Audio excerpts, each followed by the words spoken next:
Hello friends, today our topic of discussion is clinical case of neuroleptic malignant syndrome which we treated in our hospital.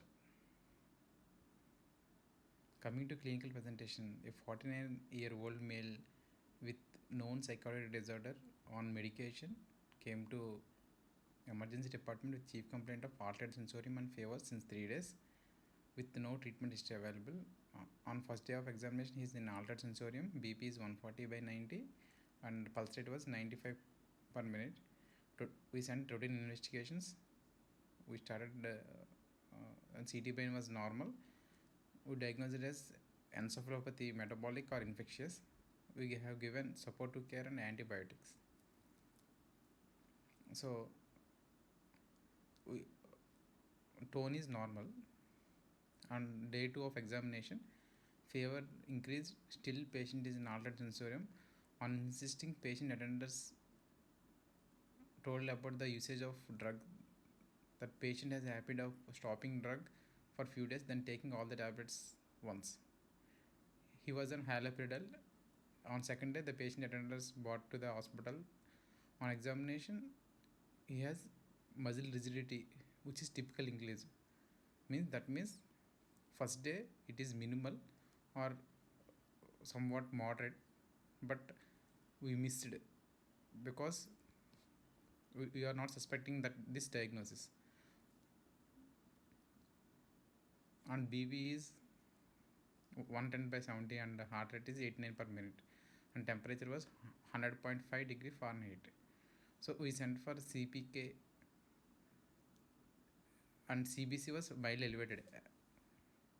And criteria for NMS, neuroleptic malignant syndrome, is satisfied.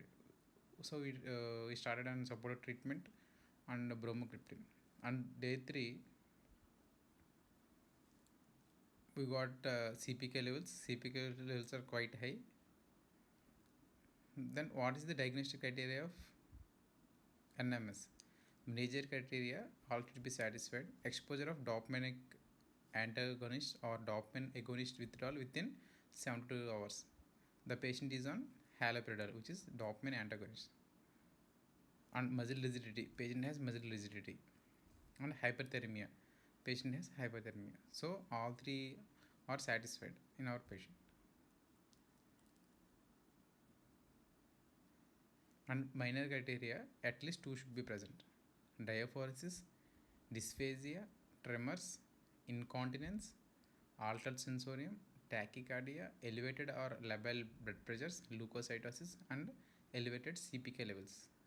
In our patient, CPK levels are very high.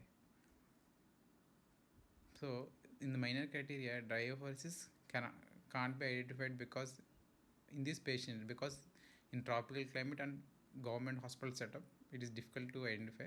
And dysphagia, tremors, incontinence, mutinism symptoms can't be found because of patient is in altered sensorium. And on day 1 we missed because we didn't suspect NMS. So there should be a high index of suspicion and we should be careful enough to recognize mimickers like serotonin syndrome and encephalitis, etc. So pathogenesis. Dopamine receptor blockage in central cause for NMS, or others like disrupted modulation of sympathetic nervous system. Central dopamine receptor blockage in hypothalamus cause hypothermia and dysautonomic features. And Parkinsonism is due to nigrostriatal pathway disruption. And coming to management, supportive care should be aggressive and essential because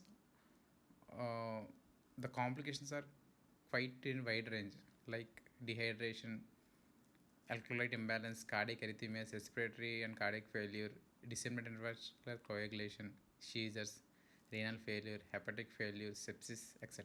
Hence, supportive care is vital because of wide range of involvement. So, coming to medical treatment for patient who is agitated, start benzodiazepines like lorazepam or diazepam with dantrolene sodium or bromocriptine and continue supportive care. Electroconvulsive therapy is useful in resistant cases. Thank you guys. Please subscribe to my channel. Please comment for any improvement on topic selection. Thank you.